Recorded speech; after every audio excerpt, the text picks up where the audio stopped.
Alright, Joe, what's going on? Welcome back. Welcome back to the channel. I know the view's crazy, but I'm tired. I'm really fucking tired. But anyway, so today's 9/11. Hopefully I upload this on 9/11. And I wanted to take, obviously 9/11 is a very significant event in the whole world. It affected everybody in some way or another. Even other countries where the 9/11 terrorist attacks did not actually happen. It set off a chain of events. It changed people's lives in one way or another, whether it be very minute or very major. So I wanted to tell, I always like to hear, every year since 9/11, you always hear, where were you on 9/11, or what did you do? So I wanted to kind of just tell my story of what happened to me in 9/11, what I was doing. And I would like for you guys to comment on the bottom. I'm going to put this on my podcast too. Sorry about the background and all that. I'm not in the studio or nothing. I just didn't have the strength to do it this morning in the studio, with the mics and all that, because I was just so tired. I got home late. But anyway, so on September 11, let me see, this was what, 2001? 9/11/01, yeah, 2001, 9/11. I was in Germany. I was already in the army. And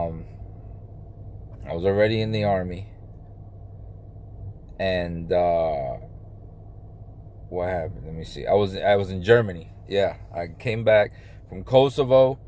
Because I went to Kosovo in 2001, 2001. Okay, so I was in the army.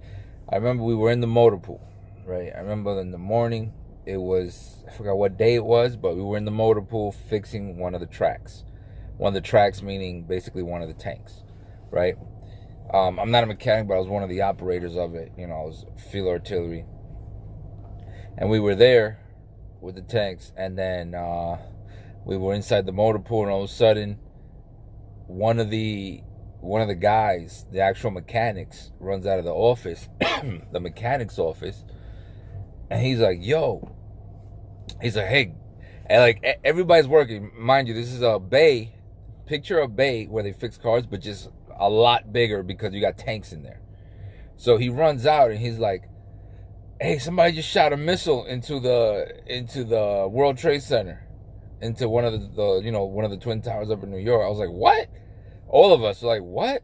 So we were in Germany. We didn't know what the hell was going on, right? So we run to the TV. Everybody, there's like a TV. This is before flat screens. Still had the fat TVs.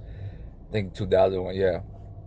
And they were starting to get skinny. So anyway, whatever. We went to a TV and we were looking, and you know how they kept showing the same footage of the building burning, and then somebody, I don't know how they got it that fast, but they had the footage of one of the planes going in, whatever. Somebody was, I don't know. It showed that one, and then right there, another one.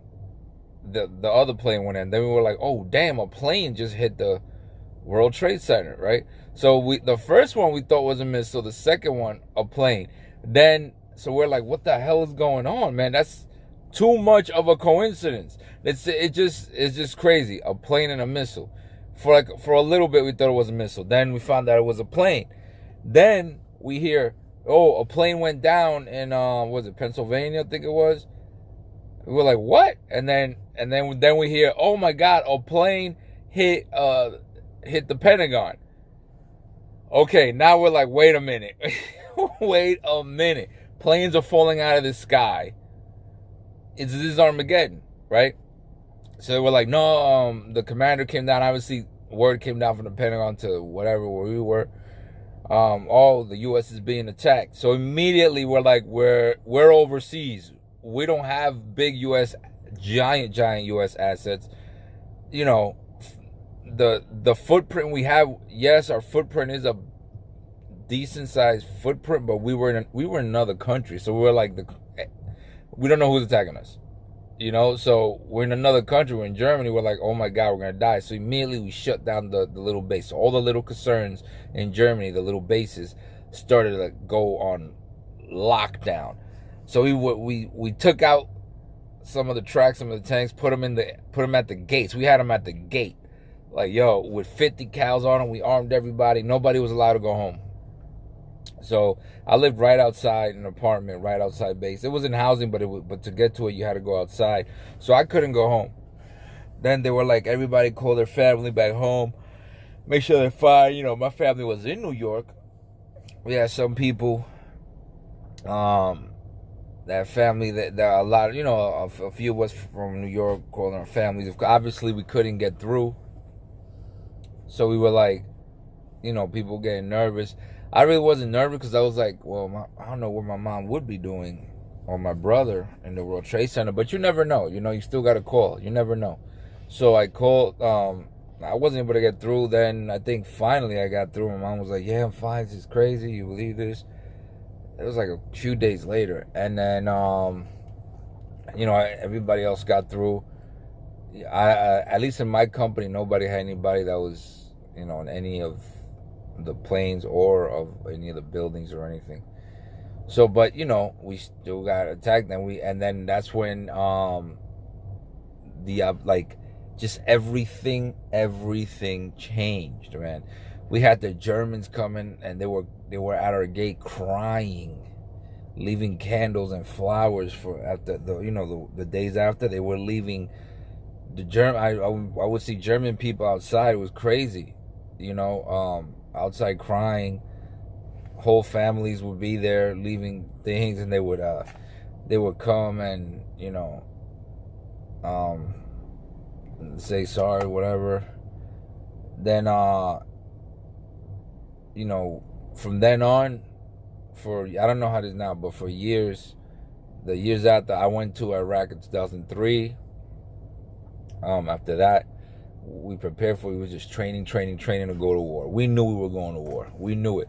We knew before the president said anything, before he declared anything, before anything. We already knew. We knew. We were like, somebody attacked the U.S., the U.S. is going to attack back. Somebody's going to get the business. Somebody. You know what I mean? Well, I don't know. You know how the U.S. is. If you attack us, somebody's getting hit back. Somebody has to pay for it. You know, some mafia stuff. So we were like, oh my God. You know, we trained. 2003, I went to Iraq. Now, that was the first time I went, not the only time. Now, with 9/11, I think about this, man. Had 9/11 not happened, I wouldn't be in this car right now. I wouldn't be sitting here. I wouldn't be going to work here. Not that I'm saying it's a good thing that it happened, but it happened. You know what I mean? Wow, I could have done this the whole time. I wouldn't have my kids. I probably wouldn't have my daughter. My daughter is 16. I probably wouldn't have my daughter, to be honest with you. Just a lot of things. So I want to know where you guys were in 9/11. You know what I'm saying? Go ahead and let me. So my phone overheated. I apologize for that. But anyway, like I was saying before it cut off, I want to know where you were, what you did. If you want to say, you don't have to. You know, you don't have to say it. But, you know, everybody has their little story. Of course, there's more to the story, but I just try to keep it a little bit short, not too long. It's a lot longer, but I just remember thinking, oh my God, they shot missiles to the United States. We are finished. We are finished. I thought we were, and then I thought, I was like, you know, it's my first time being overseas in that side of the world, so I was thinking, oh my God, are the Germans attacking us? I thought, not to make fun of anything, but I thought it was the Germans. I said, the Germans are killing us. We're dead. The Germans said they want revenge. They've been hiding their grudge for years, and they're killing us. And then, of course, I found out that it wasn't the Germans. It was somebody else. So, anyway, don't forget to like, subscribe, follow me on social media, man. And I will see you on the next smoke.